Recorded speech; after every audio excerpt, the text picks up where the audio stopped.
Hora Diários. Os detalhes da grande história militar. Um programa de Sérgio Veludo Coelho, com a participação de Paulo Rezende Ribeiro.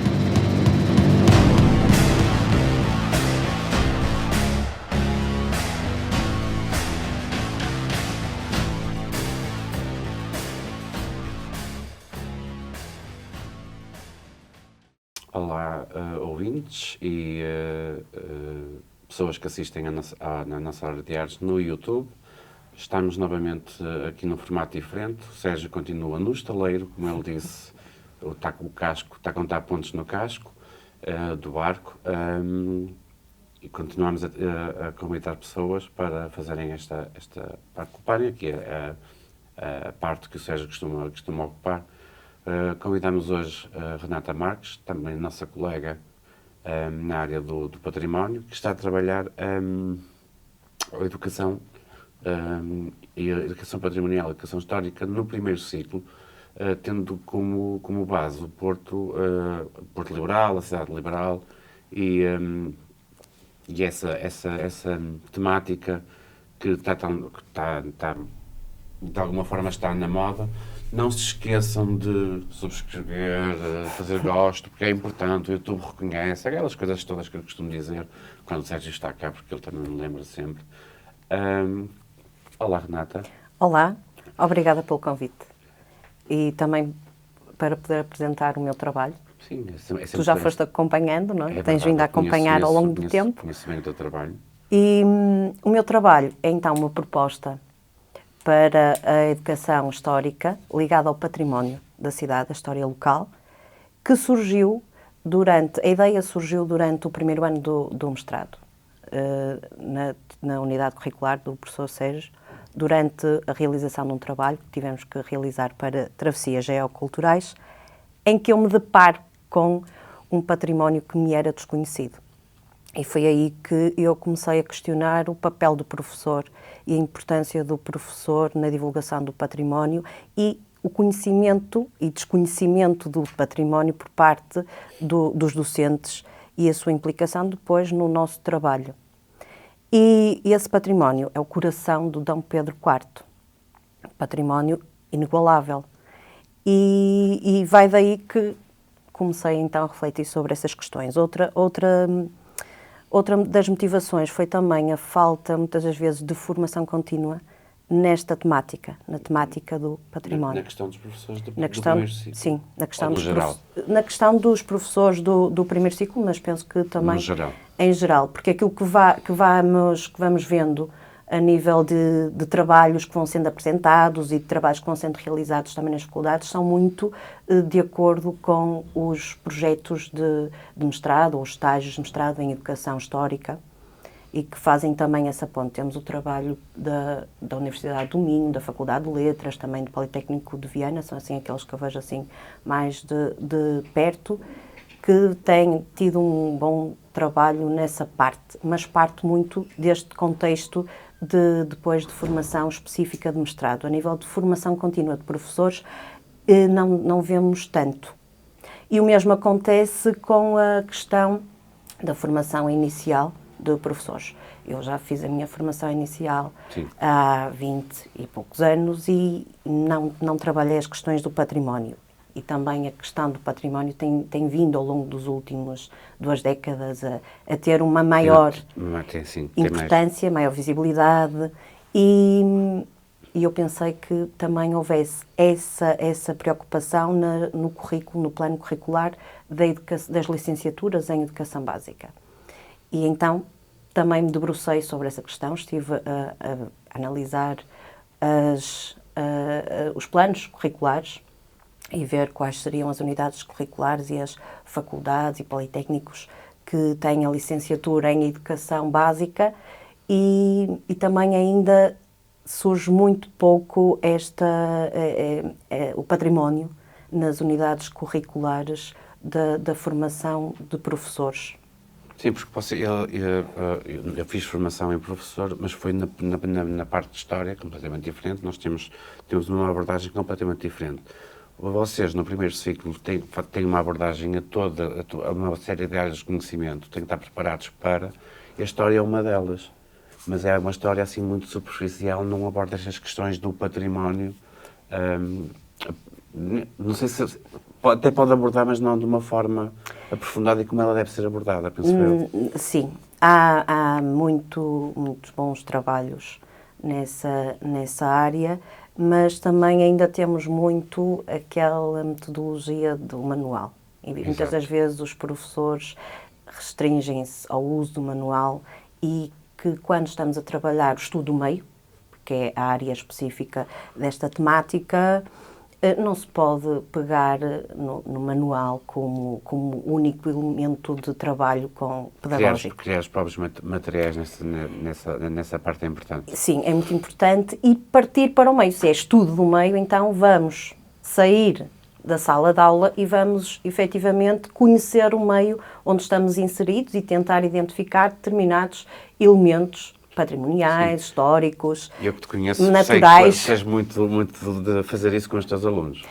Sim, mas escapou-me este património da nossa cidade, escapou-me e ainda bem que, entretanto, o encontrei para poder também trabalhá-lo com os alunos, porque a questão do liberalismo é trabalhado no 6º ano, a nível na disciplina de História e Geografia, faz parte do currículo, mas também, sinceramente, não sei até que ponto é que este património existente na cidade é trabalhado nas salas de aula, partindo para o terreno e percebendo aquilo que existe no terreno sobre essa temática. E não nos podemos esquecer que o Porto é uma cidade que tem uma grande influência no movimento liberal e na mudança, não é? A mudança política e de uma passagem de uma monarquia absoluta para uma monarquia constitucional. E esses valores que são trazidos pelo liberalismo também são importantes na própria formação da criança. E a criança tem que perceber que foi desse acontecimento que alguns dos benefícios e algumas dos direitos e deveres, também têm deveres, que surgem nessa altura. E estavas a falar, estava a pensar, neste caso estás a trabalhar, tu estás a loja no Porto, abordas a questão do património no Porto, mas isso pode ser feito a nível mais geral, especificando em cada terra, onde os professores dão aulas, tentar buscar essa parte patrimonial para trabalhá-la na sala de aula. E até para enriquecer o conhecimento que a própria criança tem sobre a terra onde vive, onde nasceu. Completamente de acordo, porque era aquilo que eu dizia, basta sair das portas da escola e a escola cada vez mais tem de estar aberta. E é engraçado que nós cada vez mais vemos a escola fechada e a escola tem que sair, tem que se abrir e tem que estar... Eu pelo menos vou tentando fazer isso, ao longo do meu tempo tenho vindo a fazer e também os meus colegas também trabalhamos bastante. Nós vamos mesmo para a rua com os nossos alunos, não foi a primeira vez que o fizemos, nós já vimos fazendo isto sempre que trabalhamos determinada temática de estudo da tua escola, sim. Eu acho curioso, o teu trabalho tem no Porto, uma cidade com um coração real, uma proposta de educação histórica e patrimonial para a infância. Está aqui... Fazer um zoomzinho. Esta é a imagem que a Renata criou para algumas das oficinas que realizou com o Porto Liberal. Em termos metodológicos, que tipo de metodologia seguiste? Que resultados é que obtiveste? Metodologicamente, eu pretendia trabalhar esta questão, mas também perceber de que forma é que este trabalho seria depois realmente...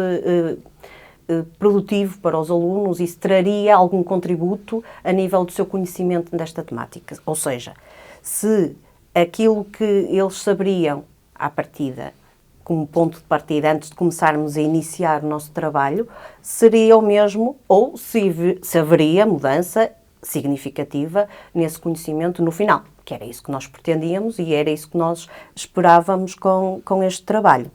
E então as atividades foram sendo pensadas numas atividades de desafios. Eram as aulas de desafio. E essas aulas de desafio, as aulas de desafio tinham 5 momentos que eram fundamentais durante todo o processo. primeiro momento era lançado o desafio, era a tarefa desafio, a partir dali havia a observação, a exploração e o registro. Eram os alunos aqui numa pedagogia ativa e construtivista do conhecimento, em que eram os próprios alunos que iam procurar a resposta às questões que lhes eram lançadas, aos desafios que lhes eram lançados.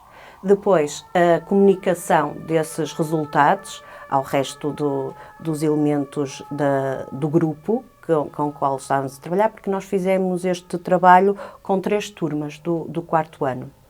E tínhamos momentos de trabalho começava sempre com um momento de trabalho em pares ou em grupos, e depois faziam toda a exploração, o registro, a comunicação, e no final de tudo tirávamos as conclusões e ainda faziam a avaliação final de toda a atividade. O que é que gostaram mais, o que é que não gostaram tanto, o que é que conseguiram conhecer com aquela atividade.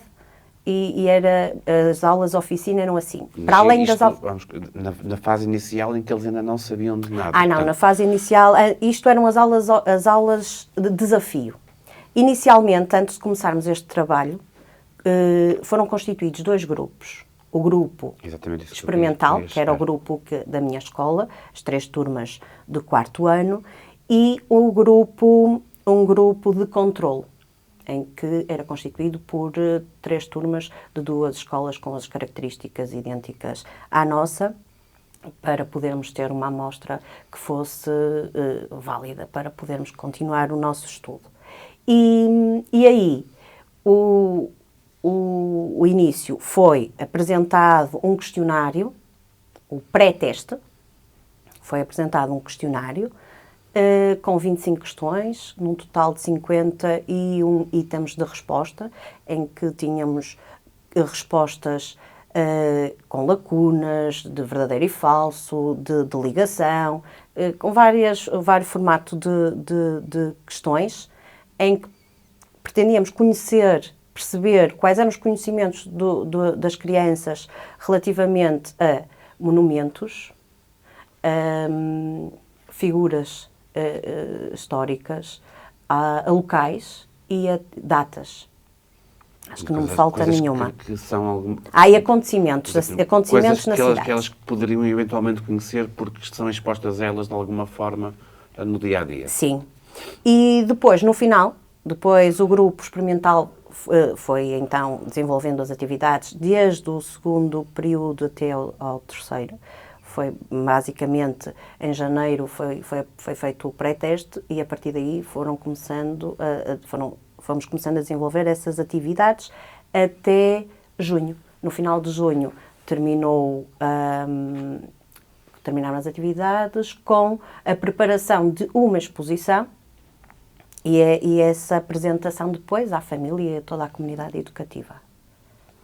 Portanto, neste momento, já obtiveste resultados, portanto, já fizeste pré-teste, já o pós-teste, e penso que foi numa conferência que tu estiveste a fazer, tu mostraste os resultados, de que forma é que a turma que foi exposta, a tua turma, as 3 turmas, foi mais exposta, o grupo experimental que foi mais exposto à temática, e as outras, de que forma é que eles evoluíram e os resultados que tu obtiveste. Agora deixa-me ver aqui, porque Sim. Só para ter, para não dizer disparates. Tu gostas pouco de dizer disparates, que eu sei como é que tu és. Pronto, aquilo que acontece é que no final, depois, foi contabilizado, aquilo que se pretendia era contabilizar as respostas corretas no pré-teste e no pós-teste e perceber a evolução ou retrocesso em determinadas questões, do primeiro para o último. E claro que, e ainda bem, os resultados foram positivos. E para terminar isto tudo, ainda se fez um teste, o teste TED Student, para perceber se haveria relevância ou não a nível da variância, se era significativa ou não a nível dos resultados. E aquilo que se obteve foi que, efetivamente, o grupo experimental apresenta essa variância e há efetivamente uma mudança significativa nos resultados, o que não se verifica no grupo controle. Pronto, isso, à partida, era aquilo que nós pretendíamos e conseguimos realmente obter esses resultados. E muito interessante porque há uma evolução a nível de resultados muito grande no grupo experimental e no grupo controlo. Há uma diminuição de respostas corretas, não é? O que também não seria de estranhar que isso fosse acontecer. Estranharíamos era se fosse acontecer exatamente o contrário, não é? Sim.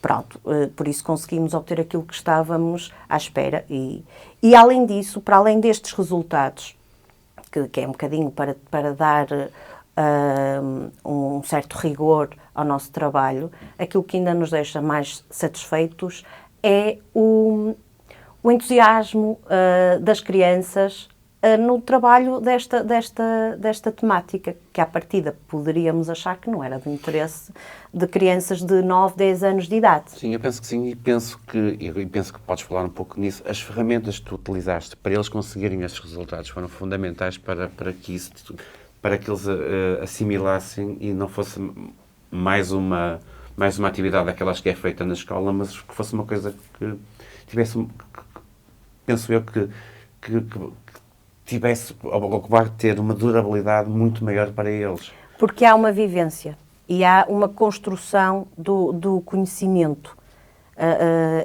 Não é o professor que está ali a falar sobre determinado tema e a expor um PowerPoint ou a apresentar um filme ou até outro tipo de atividade agora mais lúdica e dinâmica e interativa. Muito mais do que isso é eles terem as tarefas, terem que descobrir determinados elementos, terem que descobrir determinadas respostas, serem eles a procurar a resposta a essas questões que nós íamos colocando. Que tu fizeste registros, certo? Fizeste alguns registros. Sim. Que vão passar, como diz o Sérgio, vão passar aqui depois em imagem e em vídeo, porque a Renata fez alguns vídeos muito interessantes que vale a pena ver.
No final de todo este trabalho, fizemos a preparação da exposição com...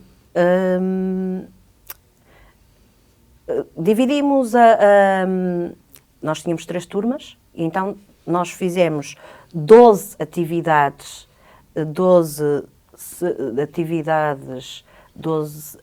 que no total foram 14, porque havia desafios que estavam, foram precisas 2 sessões para concluir. E no final distribuímos as atividades pelas 3 turmas, aleatoriamente, e cada turma Cada turma tinha depois que preparar a apresentação das atividades que lhes tinham sido, que lhes tinham sido entregues para apresentar depois à comunidade educativa. E no final foi montada a exposição e houve essa montagem também feita com eles. Isto foi tudo em conjunto com os alunos. Não foi o professor que decidiu, não foram os professores que disseram vamos fazer isto assim. Nós lançávamos o desafio e perguntávamos de que forma poderíamos fazer determinadas questões. E na minha turma até surgiram os vídeos exatamente da proposta de um dos grupos que estava a trabalhar um dos desafios. Agora já não sei precisar qual era ao certo, mas entusiasmaram-se e quiseram então, e se fizéssemos uns vídeos, e boa ideia. E então surgiram os tais vídeos para apresentar os desafios que vão muito ao encontro. Eu lembro-me do que tu mostraste e achei, mas a piada que era a tua turma com os teus alunos como repórteres a fazerem um direto do desembarque da frota de Dom Pedro. Eles a fazerem aquela espécie de direto. Porque foi num dos desafios em que estivemos a trabalhar a Carta Constitucional, o número 1, a primeira, que fala sobre o desembarque, depois de termos ido visitar o monumento a Dom Pedro IV e termos identificado os elementos que constituem o pedestal, e a partir dali, depois fomos trabalhar o que é que estava ali representado. E num dos painéis está representado exatamente a entrega da bandeira. Sim. E então fomos trabalhar essa questão. E aí o desafio era imaginar que naquela altura haveria televisão, que eram os jornalistas, e que naquela altura haveria televisão, como é que seria dada essa notícia. Tivemos a trabalhar a Carta Constitucional, com aquela linguagem da época, com aqueles termos que não são fáceis, nem para nós, quanto mais para crianças daquela idade, mas não foi isso que os desmotivou, porque eles mostraram sempre entusiasmados em tentar, mas o que é isto? Mas o que é que significa isto? É um bocadinho cansativo. Este trabalho teve que ser feito em conjunto comigo, porque eles sozinhos não conseguiam fazê-lo, mas também é o papel do professor. Eu podia perfeitamente ter pegado na Carta Constitucional, ter feito uma espécie de resumo e ter apresentado, mas sim, achei que a vivência era diferente. É que o importante era eles pegarem naquela fonte primária e poderem eles perceber que existem documentos daquela época, que há coisas que nós podemos ainda hoje ver, e que são património, que fazem parte do património histórico e cultural da nossa cidade e, neste caso, muito concreto, da história do nosso país. Ainda em relação à questão das fontes primárias, tu no início fizeste algumas atividades com eles, naqueles primeiros momentos, fizeste atividades e até tens aí algumas imagens. A primeira, aliás, o primeiro desafio, aquele que é lançado, é a imagem da estátua equestre, que faz parte do monumento a Dom Pedro IV, que se encontra na Praça da Liberdade. E eu pretendia também perceber que alunos é que conheciam aquela estátua, conheciam a sua localização, conheciam o monumento e que sabiam quem estava representado. Então a imagem era apresentada, tinha 3 questões: quem está representado nesta estátua equestre, o que tem na mão direita e onde se localiza. E só uma criança é que sabia quem estava representado, que era Dom Pedro IV, mas claro que o que é que tinha na mão direita não sabiam. Souberam depois, mais tarde, no final durante o decurso do nosso trabalho, que é a Carta Constitucional de 1826, e a sua localização. Alguns sabiam, depois quando foi apresentado então a resposta às questões, quando foram apresentadas as respostas às questões, já sei, fica ali nos aliados, não é? Exatamente, pronto. A partir daí foi todo o trabalho à volta do Dom Pedro IV, que foi escolhido este monumento exatamente pela figura de Dom Pedro IV, porque queríamos chegar ao coração de Dom Pedro IV, mas que era importante fazer todo uma contextualização para percebermos porque é que o coração se encontra na Igreja da Lapa. Da Lapa, sim. Eu estava aqui a pensar, por acaso pegaste na questão do Dom Pedro, mas em termos patrimoniais temos muito no Porto, que pode ser pegado da mesma forma, trabalhado da mesma forma e como eu disse anteriormente, existe património noutras cidades que também pode ser pegado da mesma forma e é uma forma que os alunos, especialmente do primeiro ciclo, é uma forma que eles têm de adquirir conhecimentos que vão ficar e que os ajuda a conhecer um pouco daquilo que os rodeia, e acho extremamente interessante esta tua abordagem ao património da cidade do Porto e a forma como trabalhaste. Eu gosto muito deste tipo de trabalho. Sim. E aquilo que eu pretendo também é que os meus alunos gostem de aprender, gostem de conhecer, de saber, que tenham curiosidade. E isso também parte muito do papel do professor, da forma como nós abordamos determinadas temáticas, que à partida podem não ser muito interessantes, mas depende muito da forma como nós as apresentamos e como nós as vamos dar a conhecer aos nossos alunos. E é interessante porque vemos que tudo que seja desafio, eles gostam. E depois também, não só o Dom Pedro IV, porque o monumento a Dom Pedro IV, porque também pretendíamos começar por um elemento material que fosse possível de ver materializado, não é? Concreto, de estar ali nesta idade. Sim. Nesta idade, porque nós tínhamos muitos elementos que podíamos ter escolhido. Escolhemos aqueles que achamos que seriam mais do interesse das crianças e que também permitissem fazer o cruzamento entre os acontecimentos históricos e que fizessem a ligação e que não fosse só que os levasse a refletir sobre determinadas questões. Interessante também que a atividade, o desafio que mais gostaram de todos os desafios que nós fizemos não foi a visita, não foi a visita ao monumento de Dom Pedro IV, nem foram as visitas ao património, porque também fomos visitar aqui na Rotunda da Boa Vista o monumento aos heróis da Guerra Peninsular, para podermos recuar um pouco na história e perceber o que é que aconteceu, não é? Antes do Dom Pedro IV chegar cá, o que é que está por trás. E aquilo que mais gostaram foi de terem de preparar o debate e terem que debater a monarquia constitucional versus a monarquia absolutista. Criaste ali um ambiente de debate entre os teus alunos. Em que primeiro eles tinham que perceber o que é que era diferente de uma, o que é que era diferente, quais eram as diferenças entre uma e outra, dentro do possível, de uma linguagem mais simples, não é?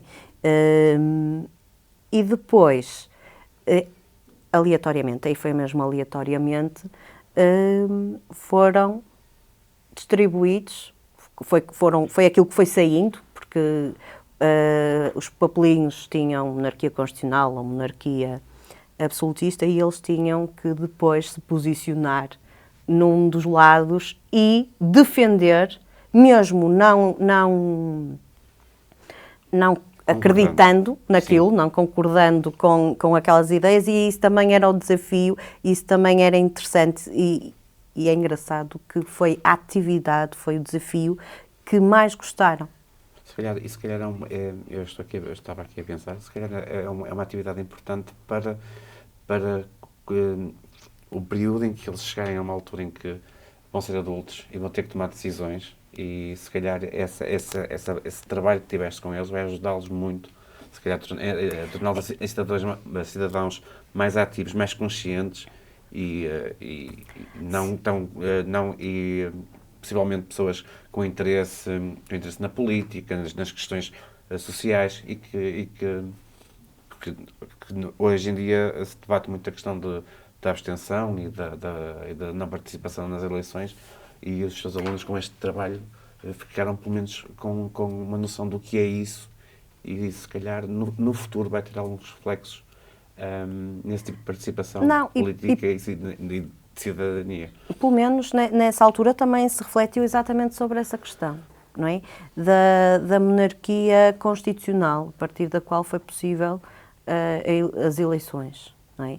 E perceber que foi um direito que foi adquirido e que é importante haver realmente essa envolvência na vida política do destino de um país, do nosso país. Por muito que possamos não concordar com esta ideia, com aquela, não sermos apartidários, mas é importante perceber que temos que ser conscientes e que isto tudo que nós temos hoje em dia, esta liberdade de poder fazer estas escolhas, vem de a luta, vem de um trabalho ao longo dos tempos que foi muito duro e que também foi à custa de vida de muitas pessoas. Sim, e é importante nessas idades. Essa consciencialização nessas idades é muito importante. E eu penso que, a nível da educação patrimonial, tem que haver outro tipo de visão para que os professores possam estar realmente despertos para esta questão e para poder levar os alunos a valorizar, porque nós não podemos valorizar aquilo que não conhecemos, não é? E a valorização, a preservação do património tem muito a ver com o nosso conhecimento e a nossa consciencialização do que é que aquilo representa. E eu sinceramente espero que o teu trabalho chegue a muitos professores para eles perceberem de que forma podem trabalhar algumas questões de uma forma mais dinâmica, mas que vai ter resultados muito mais eficientes do que estar dentro de uma sala a fazer exercícios ou a ler, são coisas mais Sabes que às vezes este tipo de trabalho, às vezes estão a brincar, parece que estão a brincar. Exatamente, mas não. Eles fazem aprendizagens muito importantes. São muito... a aprendizagem, a metodologia de construir o próprio conhecimento, de trabalhar uma pedagogia ativa, é muito mais positiva a nível do desenvolvimento cognitivo e o saber fazer e das competências para aquilo que estamos a desenvolver, muito maior do que um mero aluno passivo. Claro que sim. E receptor só daquilo que o professor está ali a ditar. Portanto, ficamos aqui com um pouco daquilo que a Renata fez e que vai continuar a fazer certamente com as turmas dela, isso é garantido. Portanto, se tiverem possibilidade de ter a Renata como professora, pais, escolham a Renata, porque ela com certeza vai trabalhar muito bem com os vossos filhos. Quero desde já agradecer a presença da Renata. Se calhar ela ainda vai aparecer novamente num outro contexto. Vamos ver. Também gostei, pensei que ia ser pior. Não é aqui a Régia já não está, mas já não está. A Régia é muito má, como eu já disse. Queria termos uma guilhotina e a Régia corta-nos a cabeça. E a Renata fez aqui o favor de estar connosco no lugar do Sérgio, que não é uma coisa fácil ocupar o lugar do Sérgio. Eu queria desde já agradecer, Renata. Foi mesmo muito bom. Obrigada. E muito interessante. Muito interessante. Eu gosto muito do teu trabalho. Tenho acompanhado o teu trabalho e gosto muito do teu trabalho. E espero Obrigada. que... Eu também gostei muito de o realizar. Eu até já disse. Que tenha resultados no futuro para mais professores e que eles peguem nesse trabalho e o implementem. Obrigado, Renata. Obrigada. Obrigada eu.